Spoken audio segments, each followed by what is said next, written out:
Rivojlanish uchun pul kerak doim. Как раз tadbirkorlardan savollar bor. Men o'zim ham tadbirkorman. Kimlar ola oladi aka buni? Yakka tartibli tadbirkorlar bilan yuridik maqomiga ega bo'lgan yuridik shaxslar. Har xil foizga beradigan odamlar ham sirmas bugungi kunda bor, ko'payib ketyapti. Tadbirkorlik faoliyatini kengaytirishga bevosita to'g'ridan to'g'ri ishlatadi. Qonuniy ishlatsa bo'ldi. Qonuniy ishlatsa bo'ldi. Noqonuniy narsalar bo'lmasa bo'ldi. Yo'q. Hammaga assalomu alaykum do'stlar, xormeylar. Bugun studiyamizga Ipak yo'li bankidan mutaxassis jalb qildik. Demak, bir qator savollarimiz bor har xil moliyaviy instrumentlar bo'yicha. Fayzulla aka Xoldorov, assalomu alaykum aka. O'zingiz haqingizda bir tanishtirsangiz, qisqacha ma'lumot berib o'tsangiz, nima ish bilan shug'ullanasiz aka? Assalomu alaykum Sherzod aka. Meni ismim Fayzulla Xoldorov. Ipak yo'li bankining kichik va mikro moliyalashtirish bo'limida bosh mutaxassis sifatida ishlayman.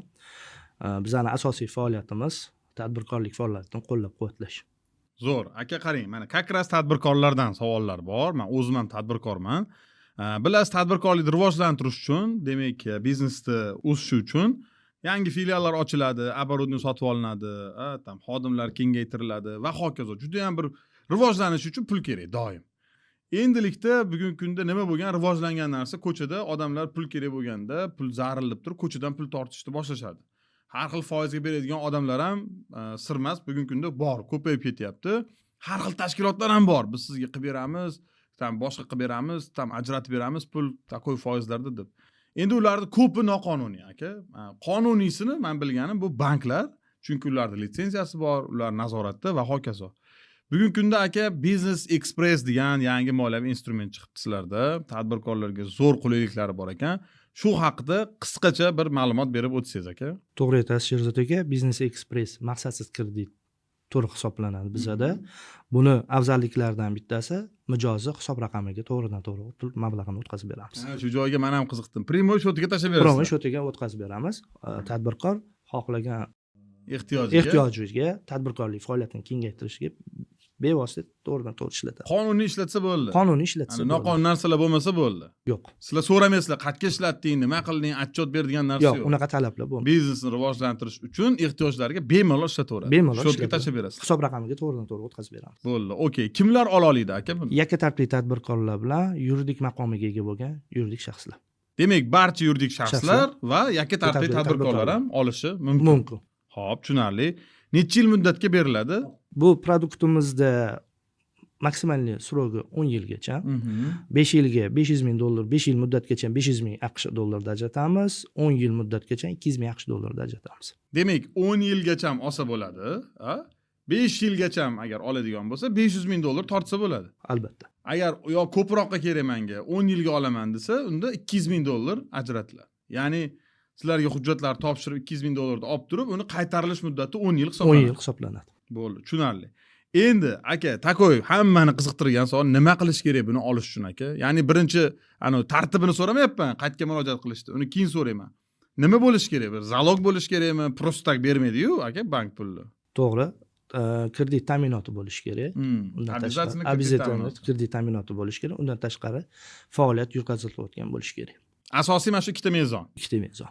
Ya'ni ta'minot bo'lishi kerak, zalogoviy обеспечение deymiz, ya'ni mashinami, mulkmi bo'lishi kerak va bundan keyin o'sha biznes faoliyat turib turgan bo'lishi kerak. To'ppa-to'g'ri. Yangi mana 2 kun biznesni ochib turib, keyin kelib pul so'rasa, unda berilmaydi, meni fikrim. To'g'rimi? Okey, ya'ni yurib turgan biznes bo'lsa, uni keyingi ta'minoti bo'lsa, пожалуйста, murojaat qilsa beriladi. Xo'p, aka, oldin biz bilardik, kredit olish juda ham qiyin edi, ko'p muddat ketardi, согласованиеga, hujjatlariga, tadbirkorlar bilan gaplashsam, kreditni kutyapman, 1-2 oyda chiqib qoladi deb aytishardi. Business Expressni olish uchun qancha muddat ketadi aka? Tadbirkor murojaat qilsa. Agar tadbirkor so'ralgan hujjatlarni to'liq bir kunda taqdim etiladigan bo'lsa, 3 kundan 5 kun muddatgacha amalga oshirib beradi. Yo'q, 5 kunda ko'rib berasizlarmi sizlar? 5 kun ichida. Hamma согласованиялari bilan, hamma согласованиялari. Ya'ni hujjat topshirsa, sizlar aytgan hujjatlar topshirib, zalog-paloglarni bersa, demak 5 kunda ichida ko'rib chiqib, srazu da net qilib, da bo'ladigan bo'lsa, shotiga pul tashlab berasizlar. To'g'ri. Zo'r instrument bo'pti aka. Endi давайте rezume qilaylik-da. Mana men tadbirkorman, Business Expressdan foydalanmoqchiman. Nima qilishim kerak aka? Pashagoviy. Birinchisi bankka borib murojaat qilishingiz kerak. Xo'p. Keyin bank tomonidan talab etilgan hujjatlarni taqdim etishingiz kerak. Checklist beradi. Checklist beradi. Tayyor sizdagi yuridik hujjatlaringizni so'raydi, o'shani taqdim etasiz. Uchinchisi siz taqdim etgan hujjatlarni bank mutaxassislari ko'rib chiqib tahlil qiladi. 4-sida uni qo'mitaga olib chiqib tasdiqlaydi va sizga to'g'ridan to'g'ri murojaat qilishadi. Sizga bank tomonidan sizga taklif qilinadigan summani, kredit summasini, talablarini aytishadi. Ma'qul keladigan bo'lsa sizga kredit shartnomasini imzolanadi, sразу pul tashlab beriladi. Va buni hammasiga borsa 5 kun ketadi deyapti. 5 kun ketadi. Zo'r aka, juda ham bir ajoyib bir instrument bo'libdi tadbirkorlarga. Hurmatli tadbirkorlar, mana o'zlaring eshitdilaring mutaxassisdan ko'chada noqonuniy har xil prosentlarga pul olib, boshqa shunaqangi variantlar qidirmasdan banklarga murojaat qilish tavsiya qilaman hammaga. Mana banklardan biri Ipak Yo'li bankidan yaxshi moliyaviy instrument paydo bo'libdi. Kredit ekan. Demak, kelib turib, kimga kerak bo'lsa, pul zarur bo'lgan joyda mana murojaat qilsalaring, batafsil ma'lumotni aka o'sha bank filiallaridan, saytdan ham olsa bo'ladi, ya'ni prilojenedan ham olsa bo'ladi, hamma joyga bemalol kirib murojaat qilsa, mutaxassislar yana qo'shimcha ma'lumot berasizlar, to'g'rimi? Beramiz. Qiziqqanlar bo'lsa, yengil Ipak Yo'li bankiga murojaat qilaveramiz. Aka, sizga katta rahmat. Sizga ham rahmat. Shunaqa savollarimiz bo'lsa yana taklif qilib turamiz aka. Xudo xolasa vaqt ajratib kelib turasiz degan umiddamiz. Sog' bo'ling, rahmat. Sog' bo'ling aka, rahmat.